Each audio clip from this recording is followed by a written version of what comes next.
Hotel business மாதிரி ஒரு simple business கிடையவே கிடையாது. யார் வேணா வரலாம் அந்த பிஸ்னஸ். லக்ஷ்மி செராமிக்ஸ் எக்கச்சக்க கலெக்ஷன்ஸ், எல்லாமே ரெடி ஸ்டாக். மெட்வே ஹாஸ்பிட்டல்ஸ், ஆரோக்கியத்திற்கான சிறந்த வழி. Make howdah pay your trusted partner for all your payout needs.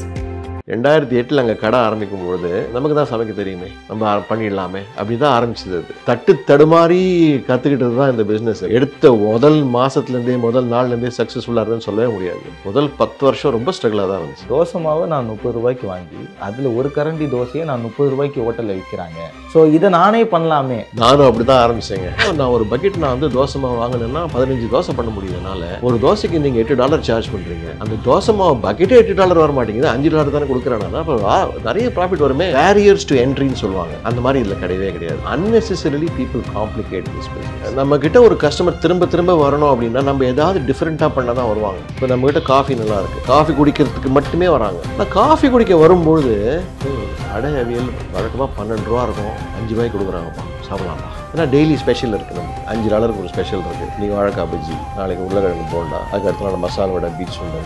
Happy hour ஏன் ஆல்கஹாலுக்கு மட்டும் இருக்கணும், ஏன் சாப்பாட்டுக்கு இருக்கக்கூடாது? ஸோ $12 விற்கிற தோசையை நம்ம ஏன் $8 கொடுக்கக்கூடாது? 2025 என்னுடைய கோல் என்ன அப்படின்னா, உங்கள் கிச்சன் பக்கம் போக விடக்கூடாது. உங்களுக்கு வேண்டியதெல்லாம் நான் கொடுத்துருவேன். வணக்கம் சார். சார், மயிலாப்பூர் எக்ஸ்பிரஸ் உடைய லைஃப் ஜேர்னியை நம்ம ஆல்ரெடி பேசியிருக்கோம். அந்த ஸ்க்ராட்ச்லேருந்து எப்படி ஸ்டார்ட் ஆச்சு, எப்படி அடுத்த கட்டத்துக்கு கொண்டு வந்தீங்க அப்படின்ற விஷயங்கள்லாம் நம்ம பார்த்துருந்தோம். இப்போது கிட்டத்தட்ட ஒரு வருஷம் ஆகிட்டு இருக்கோம்னு நினைக்கிறேன். ஆனால் உங்களுடைய பிஸ்னஸ் ஸ்ட்ராட்டஜி எல்லாருமே எளிய மக்களுக்கு புரிகிற மாதிரியே இருந்தது. ஒரு ஹோட்டல் இண்டஸ்ட்ரின்னு எடுத்துக்கிட்டால் அது வந்து ஈஸி தான் போலையே. ஆக்சுவலாக அது எவ்வளோ தூரம் பாசிபிள் சார்? அமெரிக்காவில் வந்து இந்த பிஸ்னஸை பற்றி பேசும்பொழுது நிறைய பேர் வந்து ரெஸ்டாரண்ட், அதாவது ஃபைனான்ஷியலாக இன்வெஸ்ட் பண்ணுறவங்க வந்து ரெஸ்டாரண்ட்டில் இன்வெஸ்ட் பண்ண தயங்குவாங்க. ஒரு சாதாரண மனிதன் வந்து இந்த ரெஸ்டாரண்ட் ரொம்ப பிஸ்னஸ் ரொம்ப ஈஸி அப்படின்னு சொல்லிட்டு இதில் ஈஸியாக வந்துடுவாங்க. ஆனால் ரொம்ப விஷயம் தெரிஞ்சவங்க வந்து இதில் நிறைய மூவிங் பார்ட்ஸ்லாம் இருக்குது, இது வந்து அவ்வளோ ஈஸி கிடையாது, 90% வந்து ரெஸ்டாரண்ட்ஸ் வந்து ஃபெயில் ஆகுது அப்படின்ட்டு அதில் வரதுக்கு தயங்குவாங்க. இந்த பிஸ்னஸில் வந்து நிறைய ரெஸ்டாரண்ட்ஸ் வந்து அடிக்கடி வந்து போகிறது, காணாமல் போகிறதுக்கு காரணமே வந்து இதில் வந்து யார் வேணால் வரலாம் அந்த பிஸ்னஸில். இதில் வந்து ஒரு பேரியர்ஸ் டு என்ட்ரின்னு சொல்லுவாங்க, அந்த மாதிரி இதில் கிடையவே கிடையாது. நான் நல்லா சமைப்பேன், ஸோ அதனால் நான் ரெஸ்டாரண்ட் வச்சா நல்லா ஓடும் அப்படின்னு எல்லாருக்கும் வந்து ஒரு திங்கிங். ஆனால் உள்ளே பூந்து இதில் உள்ள நெளிவு சுழிவுலாம் பார்க்கும்போது தான் தெரியுது இது எவ்வளோ கஷ்டம் அப்படின்ட்டு. ஸோ அங்கே தான் வந்து when the rubber meets the road அப்படிம்பாங்க. அதாவது நம்மளுடைய தாட் ப்ராசஸ் வேறு, ஆனால் ப்ராக்டிக்கலாக வந்து நடக்கும்போது அது வேறு மாதிரி இருக்குது. அங்கே தான் வந்து அவங்க ப்ராப்ளத்தை சந்திக்கிறாங்க. ஏன்னா இப்போ 4 பேருக்கு சமைக்கிறது டேஸ்ட்டாக இருக்குன்னு நம்புவாங்க, நினைப்பாங்க, கரெக்டாக இருக்குன்னு நினைப்பாங்க. அந்த 4 பேர் ஒரு 400 பேருக்கு சமைக்கும் போது தான் அந்த சேலஞ்சு ரியல் லைஃப்பில் தெரியுது. ஸோ அது ஆக்சுவலி எவ்வளோ தூரம் கரெக்டாக இருக்குன்னு நினைக்கிறீங்க சார்? நல்லா சமைக்கிறோம், வீட்டில் சமைக்கிறோம். இப்போது க்ளவுட் கிச்சன்ஸ் ரொம்ப அதிகமாக இருக்குது இண்டஸ்ட்ரியில். க்ளவுட் கிச்சன்ஸ் வந்து ப்ராஃபிட்டபுளாக இருக்குது. ஆக்சுவலி நீங்களும் அந்த மாதிரி பண்ணியிருக்கீங்கன்றது. நான் வந்து ஒரு க்ளவுட் கிச்சனில் நான் வந்து ஒரு டெஸ்ட் பண்ணுறதுக்காகவே நான் வந்து பிஸ்னஸ் நடத்தினேன். ஸோ இங்கே க்ளவுட் கிச்சன் கான்செப்ட் எப்படி சொல்கிறாங்கன்னு தெரியல. அங்கே எப்படின்னா வந்து ஒரு பெரிய ஒரு 10,000 ஸ்கொயர் ஃபீட் ஒரு பில்டிங்கை வந்து எடுத்து அதை ஒரு 50 கிச்சனாக பிரிச்சுருவாங்க. ஓகே. ஒரு கிச்சனும் எக்ஸாக்டாக சேம் பொட்டி மாதிரி அதே மாதிரி. இங்கே இந்த கிச்சனுக்கும் வித்தியாசமே கிடையாது. எல்லாமே 200 சதுர அடி. அதுக்குள்ளே வந்து உங்களுக்கு வேண்டிய எல்லாமே பண்ணி கொடுத்துருவாங்க. உங்களுக்கு வேண்டிய குளிர்சாதன பெட்டி, இந்த ஃப்ரீசர், வாக்கின் கூலர்லாம் வந்து சென்ட்ரலாக வச்சுருவாங்க. அதுக்கு தனியாக வாடகை கொடுக்கணும் நீங்கள். ஸோ எல்லாத்துக்குமே வாடகை அமெரிக்காவை பொறுத்து. ஆமாம். 200 சதுர அடி இருக்கிற கிச்சனுக்கு நான் வந்து $3,500 வாடகை கொடுத்தேன். அப்புறம் என்னுடைய பொருள்லாம் வைக்கிறதுக்கு ஒரு ரேக் ஒன்று வேணும்னா அதுக்கு ஒரு $100 மாதத்துக்கு வாடகை. வாக்கின் கூலருக்கு $100 வாடகை. என்னோட ஒரே ஒரு ரேக் மட்டும் தான் கொடுப்பாங்க. அதுக்குள்ளே வந்து 50 கிச்சனுடைய ரேக்கும் அங்கே அதுக்குள்ளே தான் இருக்கும். ஸோ கூட்டி கழிச்சு பார்த்தீங்கன்னா ஒரு மாதத்துக்கு செலவு வந்து ஒரு $7,000 ஆயிரும் நம்மளுக்கு ஈஸியாக. அதுக்கு நம்ம பேசாமல் நம்மளே ஒரு சொந்த ரெஸ்டாரண்ட்டே ஆரம்பிச்சுட்டு போகலாம். இது வெளியில் பார்க்குறதுக்கு ஈஸியாக இருக்குது. But cloud kitchens in my opinion is not very successful. நாங்கள் வந்து 6 மாதம் ட்ரை பண்ணிவிட்டு வி செட் இது நம்மளுக்கு உதவாது, நம்மளே ஆரம்பிச்சிடலான்னு வெளியே வந்துட்டோம் நாங்கள். இப்போது அமெரிக்காவை பொறுத்த வரைக்கும் அங்கே இட வாடகையே பீக்கில் இருக்கும்போது, இப்போ சென்னையை பொறுத்த வரைக்கும் சில பேர் வந்து ரெண்டட் ஹவுஸில் இருந்தாலோ இல்லை ஓன் ஹவுஸில் இருந்தாலோ வீட்டை யூஸ் பண்ணிக்கிறாங்க கிச்சனாக. ஸோ வீட்டில் எப்பவும் இருக்கக்கூடிய கிச்சனில் கொஞ்சம் ஒரு 4 பேருக்கு சமைக்கிறத ஒரு 40 பேருக்கு கொஞ்சம் புஷ் பண்ணி சமைச்சிக்கலாம் அப்படின்ற சின்ன சின்ன கான்செப்டில் ஆரம்பித்தாங்க. வேறு என்ன சேலஞ்ச் இருக்குன்னு நினைக்கிறீங்க sir? Real estate is a big challenge, location is a big challenge. அங்கே இப்போ இங்கே வீட்டிலேருந்து நீங்கள் பண்ணுற மாதிரி அங்கே பண்ண முடியாது. அண்ட் ஜோனிங் இருக்குது. ஸோ வீட்டிலேருந்தே நான் சமைச்சு கொடுப்பேன் அப்படிங்கிறது வந்து அங்கீகரிக்கப்படலை. இப்போ நிறைய இடத்துல சில ஸ்டேட்ஸில் வந்து ஒத்துக்கிறாங்க. அதுக்கு நிறைய ரூல்ஸ் அண்ட் ரெகுலேஷன்ஸ்லாம் இருக்குது. ஸோ அதெல்லாம் பாஸ் பண்ணி நீங்கள் வரணும். நீங்கள் பட் கமர்ஷியலாக வந்து நீங்கள் எடுத்து பண்ணினீங்கன்னா தான் வந்து உங்களுக்கு வந்து ப்ராஃபிட்டபுளாக இருக்கும். வீட்டிலேருந்து பண்ணுறது வந்து நிறைய விஷயம் மக்கள் காஸ்டிங் பண்ணவே மாட்டாங்க. இப்போ நானும் வீட்டிலேருந்து நடத்தியிருக்கேன். 2002 2003 அப்பார்ட்மெண்ட்லேருந்து நான் பண்ணியிருக்கேன். பெர் ஹெட் வந்து $8 சார்ஜ் பண்ணியிருக்கேன். நான் இப்போ திருப்பி யோசித்து பார்க்கும்பொழுது என்னுடைய லேபரை நான் காஸ்ட் பண்ணதே கிடையாது. ஓகே. இப்போ நாளைக்கு வந்து நான் வெளியே வந்துட்டு நம்ம இடத்துல ஒரு ஆளை போட்டு பண்ணோன்னா அவங்களுக்கு காசு கொடுப்போம்ல, அதை நான் வந்து ஃபேக்டர் பண்ணுறதே கிடையாது. ஸோ நான் என்னுடைய லேபரும் என்னுடைய ஒய்ஃபுடைய லேபரும் நாங்கள் காசு பண்ணுறதே கிடையாது. அப்படி பண்ணும்போது உங்களுக்கு ப்ராஃபிட்டபுளாக இருக்கா மாதிரி ஒரு தோணல். ஆனால் ரியலி யூர் நாட் ப்ராஃபிட்டபுள். நீங்கள் அடிமாட்டு விலைக்கு கொடுக்குறீங்க, உங்கள் லேபர் நீங்கள் காசு பண்ணுறதே கிடையாது. உங்கள் லேபர் காசு நீங்கள் ஃபேக்டரிங் பண்ணிங்கன்னா $8 கொடுக்கவே முடியாது. தோசை மாவை நான் 30 ரூபாய்க்கு வாங்கி அதில் ஒரு கரண்டி தோசையை நான் 30 ரூபாய்க்கு ஹோட்டலில் விற்கிறாங்க. ஸோ இதை நானே பண்ணலாமே அப்படின்னு ஒரு சேலஞ்ச் வந்து நிறைய பேருக்கு இருக்கும். என்ன தோசை ஊற்றுறது என்ன பெரிய விஷயமா, நான் எவ்வளோ அழகாக தோசை சுடுவேன் தெரியுமா அப்படின்னு சொல்லி பிஸ்னஸ்க்குள்ளே வந்துடுவாங்க சில பேர். இது ப்ராக்டிக்கலி என்ன எவ்வளோ தூரம் கரெக்டான ஸ்டேட்மெண்ட்டுன்னு நினைக்கிறீங்க? நானும் அப்படி தான் ஆரம்பித்தேங்க. இந்த தொழிலில் வந்து இந்த ஊரில் வந்து பல வருஷங்களாக இருந்தால் கூட 1985 இருந்தால் கூட 2008 அங்கே கடை ஆரம்பிக்கும் பொழுது நமக்கு தான் சமைக்க தெரியுமே, நம்ம பண்ணிடலாமே அப்படி தான் ஆரம்பிச்சது. அது உள்ளே போய் நம்ம பண்ண ஆரம்பிச்சப்புறம் தான் வந்து நம்மளுடைய ஜாப் வந்து கஸ்டமர் ஹேண்ட்லிங். நம்ம கிச்சன்லேயே இருந்தோம்னா கஸ்டமர் யார் ஃபேஸ் பண்ணுறது? கொஞ்சம் கொஞ்சமாக வந்து ஓகே நம்ம வந்து கிச்சன்லேருந்து வெளியே வரணும், நம்ம வந்து உள்ள கிச்சனில் வேலை பண்ணுறதுக்கு நமக்கு ஆள் வேணும். அப்படி கொஞ்சம் கொஞ்சமாக வந்து தட்டு தடுமாறி கற்றுக்கிட்டது தான் இந்த பிஸ்னஸ். நான் வந்து எடுத்த முதல் மாதத்துலேருந்தே முதல் நாள்லேருந்தே சக்ஸஸ்ஃபுல்லாக இருந்தேன்னு சொல்லவே முடியாது. முதல் 10 வருஷம் ரொம்ப ஸ்ட்ரகிளாக தான் இருந்துச்சு. இது வந்து எல்லாருமே வந்து எனக்கு சமைக்க தெரியும், எனக்கு பேஷன் இருக்குது, நான் பண்ணுவேன் அப்படின்ட்டு வராங்க. உள்ளே வந்து ஃபேஸ் பண்ணும்போது தான் வந்து it's not that easy. So அன்றைக்கி ஒரு கடைக்கு போயிருந்தேன், இதில் சன்னிவேலில் ஒரு கடையில் போய் சாப்பிட போயிருந்தேன். ஆர்டர் பண்ணிட்டு ஒரு டேபிளில் உட்காந்தேன். அந்த பெரிய டேபிள் 4 பேர் உட்கார டேபிள். இன்னொருத்தர் வந்தார், அவருக்கு இடம் இல்லை உட்காரத்துக்கு, நீங்கள் உட்காருங்க எங்களுடைய உட்காருங்க பேசிகிட்டு இருக்கலாம்னு சொன்னேன். அவர் வந்து பேச்சு வாக்கில் வந்து நான் ரெஸ்டாரண்ட் பிஸ்னஸில் இருக்கேன்னு தெரிஞ்ச உடனே எனக்கு ரொம்ப நாளாக வந்து ரெஸ்டாரண்ட் பிஸ்னஸில் வரணும்னு ஆசை, உங்களுக்கெல்லாம் நல்ல ப்ராஃபிட் மார்ஜின் இருக்குமே அது அப்படின்னாரு. அப்படிங்களா, எப்படி சொல்கிறீங்க அப்படின்னு கேட்டேன் அவர். நான் இல்லைங்க, நான் ஒரு பக்கெட் நான் வந்து தோசை மாவு வாங்கினேன்னா 15 தோசை பண்ண முடியுதுனால ஒரு தோசைக்கு நீங்கள் $8 சார்ஜ் பண்ணுறீங்க, அந்த தோசை மாவு பக்கெட்டே $8 வர மாட்டேங்குது, $5 தானே கொடுக்குறேன்னா அப்போ நிறைய ப்ராஃபிட் வருமே அப்படின்றார். அவர் வந்து எங்கே அதை மிஸ் பண்ணிடுறாரு அப்படின்னா, வீட்டில் நீங்கள் பண்ணும்போது எல்லாம் ஓகே, வெளியில் வந்து உங்களுக்கு வந்து வாடகை கொடுக்கணும். ஒரு மாதத்துக்கு வந்து ஒரு கடை எடுத்து நடத்துனீங்கன்னா $5000-$6000 வாடகை ஆகும். ஆள் வைக்கணும். நீங்கள் மினிமம் வேஜ் வந்து $18 இருக்குது நீங்கள் கலிஃபோர்னியாவில்.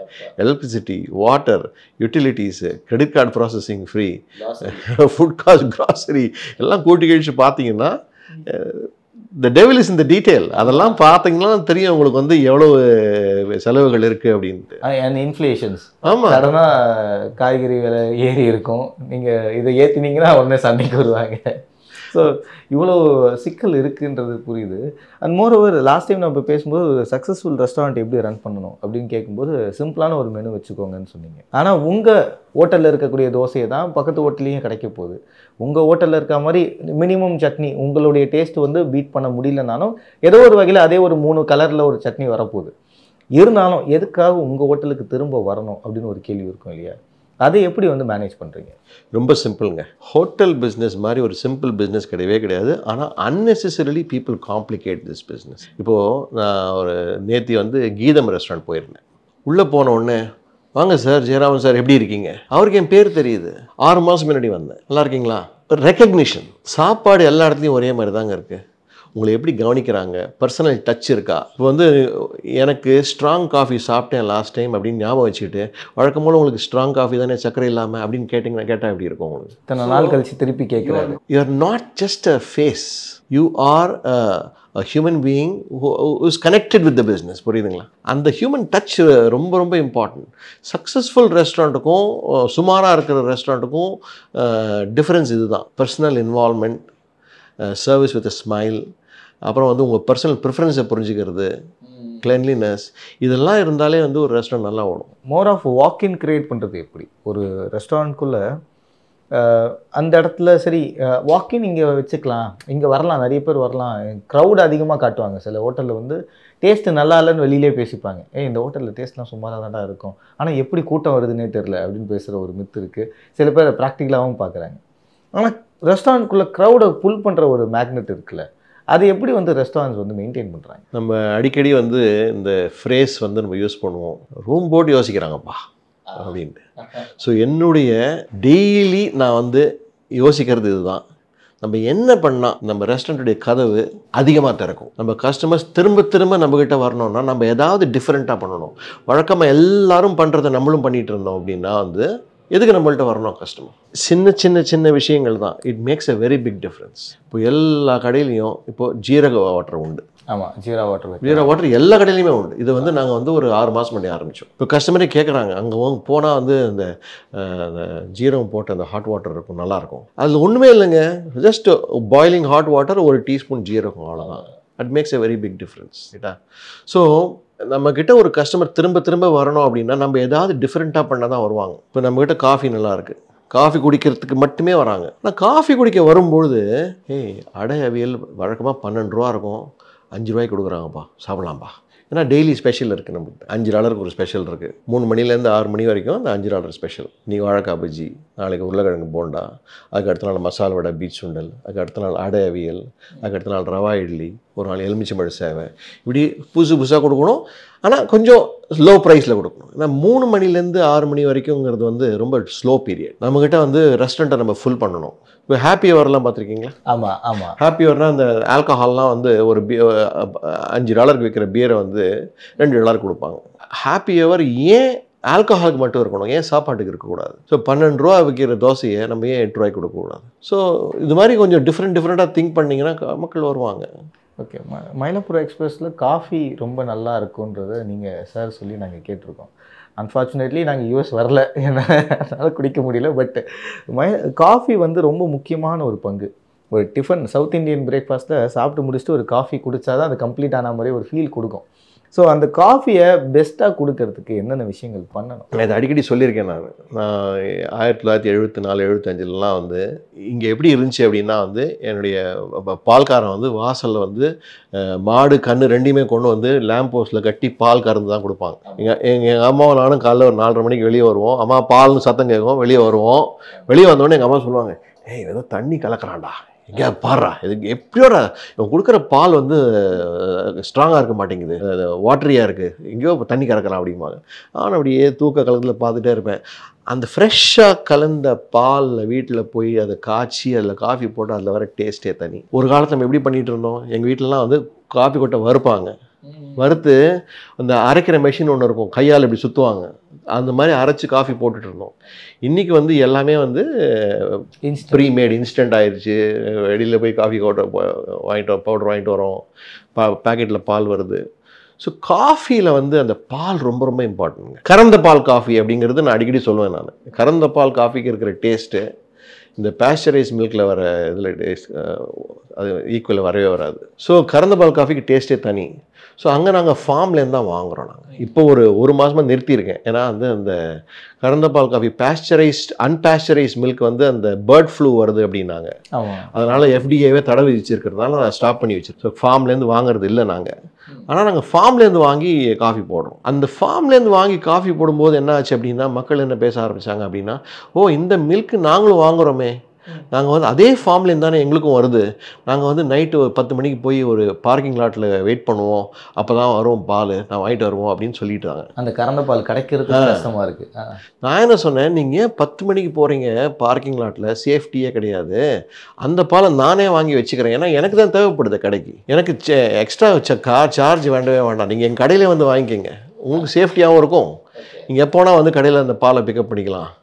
ஆனால் என்ன ஆகுது, அந்த பால் வாங்க வரவங்க ஒரு காஃபி குடிக்கிறாங்க, ஒரு தோசை சாப்பிட்றாங்க, ஒரு மிக்சர் காராசேவ் வாங்குறாங்க, ஒரு மைசூர் பாக் வாங்குறாங்க. ஸோ பிஸ்னஸ் கொஞ்சம் பெட்டர் ஆகுது. ஒரு சூப்பர் மார்க்கெட்டுக்குள்ளே போகிற மாதிரி. கரெக்ட். போயிட்டு வரும்போது கரெக்டாக அங்கே பில்லிங் கவுண்டரில் எல்லாமே குழந்தைகளுக்கு தேவையான விஷயங்கள்லாம் அங்கே நிறைய இருக்கும். ஸோ எதை அட்ராக்ட் பண்ணலாம், எதை எடுத்து வைக்கலான்னு. ஸோ அந்த மாதிரி விஷயங்கள் தான் இதுலேயும் யூஸ் பண்ணியிருக்கீங்க. சரியா சொன்னீங்க. ஸோ இந்த ஸ்ட்ராட்டஜிஸ் இருக்குல்ல சார், ஒரு இண்டஸ்ட்ரியில் இந்த மாதிரி ஒரு ஸ்ட்ராட்டஜி இம்ப்ரூவ் பண்ணிக்கிட்டே இருக்கிற மாதிரி இப்போ ரீசெண்ட் டைமில் மயிலாப்பூர் எக்ஸ்பிரஸ் வந்து என்ன ஸ்ட்ராட்டஜி வந்து இது பெட்டராக இருக்குது, இந்த இடத்துல நம்ம வந்து ஒரு வெற்றிடம் இருக்குது, இதை நம்ம ஃபில் பண்ணலாமே அப்படின்னு யோசிச்சது என்ன? நிறைய புதுசாக பண்ணியிருக்கோம் நாங்கள். இப்போ வந்து நீங்கள் டப்பாவாலா சர்வீஸ் கேள்விப்பட்டிருக்கீங்க? ஆமாம் நல்லா தெரியும். பாம்பேல வந்து டப்பாவாலா சர்வீஸ் ரொம்ப ஃபேமஸ். டப்பாவாலா சர்வீஸ்னா என்ன? வீட்டில் சமைச்சதை எடுத்துகிட்டு வந்து ஹோம் டெலிவரி பண்ணுற மாதிரி. அதாவது ஹஸ்பண்ட் வேலைக்கு போகிறாரு, ஒய்ஃப் வீட்டில் இருக்காங்க. மும்பையில் வந்து டிராஃபிக் ரொம்ப ஜாஸ்தி. ட்ரெயினில் வந்து முண்டி அடிச்சுட்டு ஏறணும். காலையில் 6 மணிக்கு ஏறினாங்கன்னா ஆஃபீஸ் போய் சேர்றாங்க. ஆனால் சாப்பாடு ரெடி ஆகலை. இவங்க கிளம்பும்போது சாப்பாடு ரெடி ஆகலை. ஒய்ஃப் சமைக்கிறாங்க, சமைச்சு 8 மணிக்கு தான் சாப்பாடு ரெடி ஆகுது. அதை ஒருத்தர் பிக்கப் பண்ணிட்டு போய் கரெக்டாக ஆஃபீஸில் கொடுத்துட்றாரு. இது மாதிரி பல ஆயிரக்கணக்கான பேருக்கு அது மாதிரி தான் நடக்குது. ரெகுலராக அவங்க வீட்டில் சமைக்கிற சாப்பாடு கரெக்டாக டைமுக்கு போய் சேர்ந்துருது. இதை வந்து நீங்கள் ஏன் பண்ணக்கூடாதுன்னு நிறைய பேர் கேட்குறாங்க. இது வந்து ஹார்வர்ட்லேயும் ஸ்டான்ஃபோர்ட்லேயும் வாட்டன் பிஸ்னஸ் ஸ்கூல்லையும் இதை பற்றி நிறைய வந்து ரிசர்ச்சை நடத்தியிருக்காங்க. இல்லை எங்கே மிஸ் ஆகுது பீஸ் அப்படின்னா, இந்த சாப்பாடு கொண்டு போய் கொடுக்குறாங்கல்ல, அந்த டிஃபன் கேரியர் எப்படி வீட்டுக்கு திரும்பி வருது? அவங்க கரெக்டாக ஞாபகம் ஹஸ்பண்டே கொண்டு வராரு, புரியுதுங்களா? இந்த சர்வீஸ் வந்து வீட்டிலேருந்து பிக்கப் பண்ணி உங்களுக்கு கொண்டு போய் ஆஃபீஸில் கொடுக்குறதோட ஸ்டாப், அங்கே முடிஞ்சு போகுது. டிஃபன் கேரியர் வீட்டுக்கு எப்படி வருது? ஹஸ்பண்ட் எடுத்துகிட்டு வராரு. ஸோ இப்போ நம்மளும் வந்து டப்பாவாலா சர்வீஸ் ஆரம்பித்தோம் அப்படின்னா, டிஃபன் கேரியரில் ஆரம்பித்தோம் அப்படின்னா, நம்ம டிஃபன் கேரியர் உங்கள் வீட்டில் கொண்டு வந்து நான் கொடுக்குறேன், எனக்கு திரும்ப டிஃபன் கேரியர் எப்படி வரும்? நான் கொடுத்த இடத்துல இருந்து திரும்ப ஒன்று நான் கொடுக்கும்போதே க்ளீனாக இருக்கிறத வாங்கிக்கணும். நான் நிறைய வாட்டி என்ன ஆகும் அப்படின்னா வந்து, நான் சாரிங்க, நான் வந்து வெளியில் இருக்கேன், நீங்கள் சாப்பாடு வச்சுட்டு போயிருங்க, டிஃபன் கேரியர் அப்புறம் வாங்கிக்கிங்க அப்படிம்பாங்க. ஸோ என் டிஃபன் கேரியர் உங்கள்கிட்ட ஸ்டக் ஆயிரும். இல்லாட்டி நான் கொடுக்குற சாப்பாடு உங்களுக்கு நீங்கள் அப்புறம் ஆர்டரே பண்ணல, இந்தியா போயிட்டீங்க, என் டிஃபன் கேரியர் உங்கள் வீட்லேயே இருக்குது ஒரு மாதத்துக்கு. ஸோ இதெல்லாம் சில பிரச்சனைகள் இருக்குது. So we have to go to solve this problem. But ஆனால் வந்து டிமாண்ட் இருக்குது இதுக்கு. ஆமாம், இந்த 2025 என்னுடைய கோல் என்ன அப்படின்னா வந்து, கம்பெனியுடைய கோல் என்ன அப்படின்னா, உங்களை சமைக்க விடாமல் எப்படி நான் பார்க்குறது, உங்களை கிச்சன் பக்கம் போக விடக்கூடாது. உங்களுக்கு வேண்டியதெல்லாம் நான் கொடுத்துருவேன். உங்களுக்கு உங்கள் கிச்சன் பக்கம் நீங்கள் போகிறது ரொம்ப கம்மியாகணும். எனக்கு உங்கள் வீட்டில் நீங்கள் டெய்லி ஒரு சமைக்கணுன்னா சாம்பார், ரசம், கூட்டு பொரியல் தேவை உங்களுக்கு, அதை நான் கொடுத்துட்றேன். இதை நான் சப்ஸ்கிரிப்ஷன் பேசிஸில் கொடுத்துட்றேன். அதாவது ஒரு வாரத்துக்கு உங்களுக்கு வந்து 3 வாட்டி சாப்பாடு தேவை. சரி, என்ன 3 நாள் தேவை? திங்கள், புதன், வெள்ளி. ஓகே, திங்கக்கிழமை மெனு என்ன, புதன்கிழமை மெனு என்ன, வெள்ளிக்கிழமை மெனு என்ன காட்டிட்டேன் உங்களுக்கு. நீங்கள் சூஸ் பண்ணி ஆர்டர் பண்ணுறீங்க. ஒரு வாரத்துக்கு $100 ஆகுது. இது வந்து ரெக்கரிங் வந்துக்கிட்டே இருக்கும் உங்களுக்கு. நீங்கள் சேஞ்ச் பண்ணாத வரைக்கும் உங்களுக்கு வந்துகிட்டே இருக்கும். அதுதான் அடுத்தது ஆரம்பிக்க போகிறோம். இன்னும் ஒரு மாதத்தில் ஆரம்பிச்சிருவோம் நாங்கள். இதுக்கு வந்து ஒரு 1500 ஃபேமிலி வந்து வேணும்னு கேட்டிருக்காங்க இந்த சர்வீஸை. ஓகே. ஸோ இதை வந்து நம்ம ஒரு வளைகுடா பகுதின்னு சொல்லுவாங்க, பே ஏரியாவை, அங்கே நம்ம சக்ஸஸ்ஃபுல்லாக பண்ணிட்டோம் அப்படின்னா பாக்கி இடத்துக்கு எடுத்துகிட்டு போகிறது ஈஸி. ஓகே, கொஞ்சம் சக்ஸஸ்ஃபுல்லாக யோசிச்சா எதுக்கு சப்ஸ்கிரிப்ஷன் பண்ணணுன்றது புரிஞ்சுப்பாங்க பசங்கன்றீங்க. ஸோ இந்த மாதிரி பிஸ்னஸ் ஸ்ட்ராட்டஜிஸ்க்கு ஏற்ற மாதிரி மக்களுடைய தேவையை ஃபில் பண்ணுற இடத்துல தான் அந்த பிஸ்னஸ் வந்து கரெக்டாக இருக்குது. ஸோ மக்களுக்கு வந்து இந்த மாதிரி டெய்லி லைஃப்பில் அவங்க இருக்கணும். அவங்களுக்கு எந்தெந்த இடத்துலலாம் கேப் இருக்கோ அதெல்லாம் நம்ம ஃபில் பண்ணும்போது அவங்களுக்கான ரொட்டீன் லைஃப்பில் நம்ம கலந்துக்கிட்டே இருக்கோம். இப்போது ஆன்லைனில் நம்ம சாப்பாடு வீட்டில் சமைக்கலையா, ஆன்லைனில் ஆர்டர் பண்ணிடலாம் அப்படின்னு ஒரு ஆப்ஷன் இருக்குது. ஸோ அந்த மாதிரி இப்போ ரீசெண்ட் டைமில் என்ன ஸ்ட்ராட்டஜி வந்து பிளான் பண்ணீங்க டெய்லி லைஃப்பில் அவங்க கூடயே இருக்கிற மாதிரி? இல்லை, இப்போ நான் வந்து ஒரு 7ஆம் தேதி வந்து இறங்கினேங்க. நான் ஃப்ளைட்டில் வந்து நானே, எங்கள் அம்மா, என் ஒய்ஃப் வந்து இறங்கணும். காலையில் 2:30 மணிக்கு ஃப்ளைட் வந்துச்சு. 4 மணிக்கு வீட்டில் இருந்தோம். அம்மா காஃபி வேணும்னு கேட்டேன். இருடா, காஃபி பால் இல்லை வீட்டில், நம்ம 3 மாதம் ஊரில் இல்லவே இல்லை, காஃபியே இல்லை, ஃப்ரிட்ஜெல்லாம் காலியாக இருக்குது, 6 மணிக்கு தான் பால் வரும் அப்படின்னாங்க. திடீர்னு பார்த்தா பக்கத்து வீட்டு மாமி பெல் அடிக்கிறாங்க. அடித்து, நீங்கள் ஊர்லேருந்து வரதா கேள்விப்பட்டேன், உங்களுக்கு பால் வாங்கி வச்சுருக்கேன், உங்களுக்கு தயிர் துவைச்சி வச்சுருக்கேன், கொஞ்சம் வெஜிடபிள் வாங்கி வச்சுருக்கேன், தோசை மாவு கொஞ்சம் அரைச்சி வச்சுருக்கேன் அப்படின்னாங்க. இந்த மாதிரி வந்து நமக்கும் நம்மளுடைய நெய்பர்ஸுக்கும் இருக்கிற ஒரு ஸ்ட்ராங் பாண்டிங் வந்து இந்தியாவில் இருக்குது. இன்னொன்று வந்து இந்தியா நிறைய விஷயத்தில் வந்து யூஎஸ்ஏ விட அட்வான்ஸ்டாக இருக்குது. இங்கே ஜெப்டோன்னு ஒரு சர்வீஸ் இருக்குது, பிளிங்கிட்னு ஒரு சர்வீஸ் இருக்குது. நீங்கள் ஆர்டர் பண்ணிங்கன்னா 5 நிமிஷத்தில் வருது. அங்கெல்லாம் வந்து ஒரு 1/2 மணி நேரம் ஆகும் வரதுக்கு. இந்த ஜெப்டோ, பிளிங்கிட்லாம் அங்கே கிடையாது. நிறைய ப்ராக்டிக்கல் ப்ராப்ளம்ஸ் இருக்கிறதுல நான் எப்படி யோசித்தேன் அப்படின்னா, யூஎஸில் நமக்கு நம்ம நெய்பர் யாருன்னே தெரியாது. ஸோ ஒரு ஃபேமிலி வெக்கேஷன் போயிட்டு வராங்க, இந்தியா போயிட்டு வராங்க, இல்லாட்டி யூரோப் போயிட்டு வராங்க அப்படின்னா, அந்த ஹவுஸ் ஒய்ஃபுக்கு முதல்லே கவலை வந்தால் வந்து என்ன சாப்பாடுக்கு என்ன பண்ண போகிறோம், வீட்டில் பால் இல்லை, வீட்டில் பிரெட் இல்லை, வீட்டில் தோசை மாவு இல்லை, இட்லி மாவு இல்லை, வந்த உடனே சமைக்கணுமா, வெக்கேஷன் வந்த உடனே கிச்சனுக்கு போகணுமா அப்படின்னு இருக்கும். ஸோ நான் என்ன பண்ணேன் அப்படின்னா, ஒரு குடும்பத்துக்கு என்ன தேவை? பால் தேவை, பிரெட் தேவை, சாம்பார் ரசம் கூட்டு பொரியல் சாதம் தேவை, கொஞ்சோண்டு காஃபி டிகாக்ஷன் தேவை காஃபி போடுறதுக்கு, தயிர் துவைக்கிறதுக்கு கொஞ்சம் ஒரு கல்ச்சர் யோகர்ட் கல்ச்சர் தேவை, ஸ்டார்டர் தேவை, பேசிக் வெஜிடபிள்ஸ் வெங்காயம் தக்காளி உருளைக்கிழங்கு பச்சை மிளகாய் இஞ்சி கருவேப்பிலை கொத்தமல்லி இதை நம்ம வந்து ஒரு பேக்கேஜ் மாதிரி போட்டு நம்ம ப்ரொவைட் பண்ணிட்டோம் அப்படின்னா one more reason why Mylapore will be a part of their life. நான் என்ன சொன்ன முதல்லையே, மயிலாப்பூரை வந்து நீங்கள் திரும்ப திரும்ப நீங்கள் நினைவு கூறணும். அதாவது உங்களுடைய வாழ்க்கையில் நான் ஒன்றிடணும். அதுக்கு நான் என்ன பண்ணணும்? நான் டெய்லி யோசிக்கிறதே தான், என்ன பண்ணால் உங்களை வந்து one more time I can touch you for the week. So daily நீட்டில் நம்ம என்னென்னலாம் தேவையோ அதெல்லாம் கொடுக்கும்போது அவங்களுடைய டெய்லி பார்ட் ஆஃப் லைஃப்பில் நம்ம கலந்துருவோம்.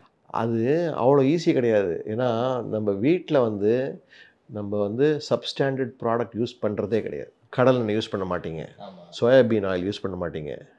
நீங்கள் யூஸ் பண்ணுறதே நல்லெண்ணெய் யூஸ் பண்ணால் செக்கில் ஆட்டின நல்லெண்ணெய் யூஸ் பண்ணுவீங்க. நெய் வந்து நீங்களே வெண்ணெய் வாங்கி உருக்கி தான் நெய் பண்ணுவீங்க அதிகப்படியாக. ஆமாம், நிறைய அப்படி தான் பண்ணுவாங்க. ஆமாம், தேங்காய் எண்ணெய்னா பெஸ்ட் குவாலிட்டி தேங்காய் எண்ணெய். குக்கிங்க்கு வந்து olive oil, avocado oil. So அவங்களுக்கு வந்து நம்ம என்னெல்லாம் வீட்டில் யூஸ் பண்ணுறோமோ அதுதான் இந்த பிஸ்னஸ்லேயும் யூஸ் பண்ணுறாங்கன்ற நம்பிக்கை ஃபஸ்ட்டு வரணும். அந்த நம்பிக்கை வந்து ஓவர் நைட் வராது. பல வருஷங்களாக வந்து அவங்க வந்து ட்ரை பண்ணி பார்த்து ஆமாம் இங்கே ஆர்டர் பண்ணால் நம்மளுக்கு வயத்துக்கு ஒன்றும் பண்ண மாட்டேங்குது, குவாலிட்டி நல்லா இருக்குது, குவாலிட்டி இந்த ஒரு நாள் மட்டும் நல்லா இல்லை பல வருஷங்களாக பார்க்குறோம் குவாலிட்டி கன்சிஸ்டண்ட்டாக இருக்குது. ஸோ இவங்கக்கிட்ட நம்ம வியாபாரம் பண்ணலாம், இவங்க மூலிமா நம்ம வந்து சாப்பாடு வீட்டுக்கு வரவழைக்கலாம் அப்படின்ற கான்ஃபிடென்ஸ் வந்து பில்ட் ஆகிறதுக்கு பல வருஷங்களாம். லக்ஷ்மி செராமிக்ஸ் எக்கச்சக்க கலெக்ஷன்ஸ் எல்லாமே ரெடி ஸ்டாக். மெட்வே ஹாஸ்பிட்டல்ஸ் ஆரோக்கியத்திற்கான சிறந்த வழி. Make howdah pay your trusted partner for all your payout needs.